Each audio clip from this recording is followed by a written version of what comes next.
Thank you, Mr. President. Senator Pia Cayetano is seeking the floor. May I move that she be What is recognized, Mr. President? the pleasure of the lady from Taguig and Pateros? Thank you, Mr. President. Mr. President, very briefly, I rise for a short manifestation which is very personal to me. Our rules are very clear, and every member of this chamber is expected to observe decorum, respect, and fairness towards one another. This is the foundation of parliamentary democracy and collegiality in this institution. And this is what the public deserves, for us to act with respect towards one another. As public officials, we are also bound by the Code of Conduct for Public Officials. And our civil code also requires that everyone acts with justice, gives everyone his due, and observe honesty and good faith. I would like to believe that in my 20 years, almost 20 years in the Senate, I have conducted myself with respect towards my colleagues regardless of political differences. Mr. President, today, a public statement was made by our colleague, Senator Ping Lacson, which was also posted in his YouTube page, suggesting that my vehicle was used to assist Senator De La Rosa in entering the Senate premises, which I quote, "Ang pagkakaalam ko, at least silang dalawa lang mag-ate, Cayetanos, ang nakakaalam tungkol kay Bato na darating.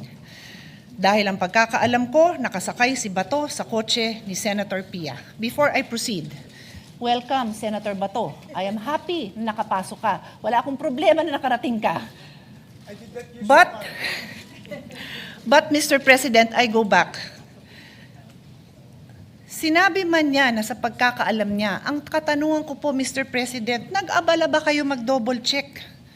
Bago niyo yan sinabi sa public.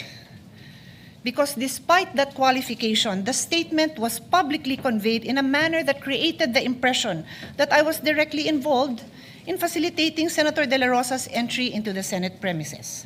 Again, okay lang po sa akin na nakarating siya dito. Wala ho akong problema doon. Let me state this clearly and unequivocally. That statement is false. Senator De La Rosa did not ride in my vehicle, nor did I have anything to do with facilitating his presence in the Senate last Monday. Ni hindi ko nga alam na darating siya. Nalaman ko lang na darating siya dahil ang minority floor leader na kapatid ko tumayo dyan, and he addressed the Senate President and nagpasalamat siya sa public service ng Senate President, Senator Tito Sotto, which I also believe is well-deserved. Sinabi niya na maganda ang pakitungaan sa kanya ni Senate President Tito Sotto. And then sinabi niya na we have the numbers and Senator Bato is present. Nagulat din ako. Katabi ko si Lawrence, sabi ko, nagulat ako, wala akong idea. Ni hindi ko alam kung nasan siya, ni hindi ko alam na malapit na siya. I have no idea kung nasan siya. So kung paano nadamay ang kotse ko is a mystery to me, dear colleagues, and the public. In fact, Senator Kiko can attest, you saw me downstairs sa basement dahil pareho kami dyan madalas dumaan at sabi niya pa sa akin, dito kayo nagdidiskusyon ng staff mo, hindi na dun sa hagdanan dahil ilang beses ko na siya naharangan sa hagdanan, sa hallway na napakakitid, na nagdidiskusyon with my staff. Sabi ko, nga haba ng mga diskusyon namin. Siguro naman kung dala ko si Senator Bato, medyo kinakabakabahan ako na makita ako dun ni Senator Kiko, di ba? So, it is a mystery to me. Paano ako nadamay at yung sasakyan ko? If the gentleman wanted to know paano nakarating si Senator Kiko, then why not ask him? Sorry, Senator Bato, kung paano nakarating si Senator Bato, then ask him. Or ask the now Senate President, who was the one who said that nandyan na siya. Wala ko talaga akong alam. So, Mr. President, a false public imputation, whenever made, is exactly what the above-mentioned rules were designated to prevent. Unverified allegations about a colleague falls below the standard of professionalism that is demanded of public officials. Magulo na nga ang mundo, magulo na ang Pilipinas, wag na nating dagdagan. Don't say things about your colleagues that are not true. I trust that under the leadership of my brother, Alan Peter Cayetano, whom I know, not just as a public servant, but as my younger brother, this chamber will conduct itself with sobriety, fairness, and respect for the truth and respect for one another. Mr. Senate President, I will keep this manifestation short. Napakarami pa hong trabaho. Mag-aaral pa ako para sa hearing ko on the rising prices of electricity. Mag-aaral pa ako to support our colleagues who will be the next chairperson of the Committee on Health, the Committee on Energy, at napakarami pa ho nating trabaho kailangan gawin. So I leave that as it is, and I hope that this will not be repeated again. Thank you. Senator Marcoleta, can we give way to Senator Lacson since Thank you, Mr. his name was President. Go ahead, Senator Marcoleta. Thank you, Senator, Mr.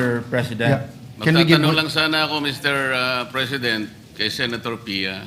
Mga ilang tanong. will Senator Lacson also interpolate This is just very short. a manifestation? Pero Senator Mr. President, Marcoleta, ako po nakatayo na rito bago pa siya tumayo.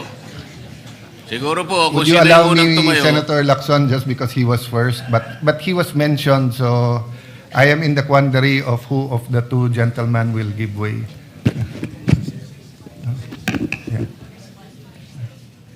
May I, Mr. President? Yeah. Senator Marcoleta, may I ask you this personal favor since the gentleman was mentioned? Sige po, mas matanda naman siya sa akin eh. Thank you. Thank you, Mr. Thank you. President. Senator Lacson is recognized. I want to put it on record that I sincerely apologize to our distinguished colleague, Senator Pia Cayetano. That information was relayed to me by a fairly reliable source, no? And if that was a mistake, then I sincerely apologize. I thought I made a public statement because I thought it was just a very not really a serious matter, but because maski saan sumakay si Senator Bato, as everybody would agree, it is of no moment. No? Sa amin siguro, kung malaman namin kay Senator Ligardo pa nakasakay, baka doon pa kami magkaroon ng issue. Pero maski kanino pa siyang nakasakay na sasakyan, lalo na from the majority, sa tingin ko wala naman pong problema, walang issue. Kaya parang isip ko,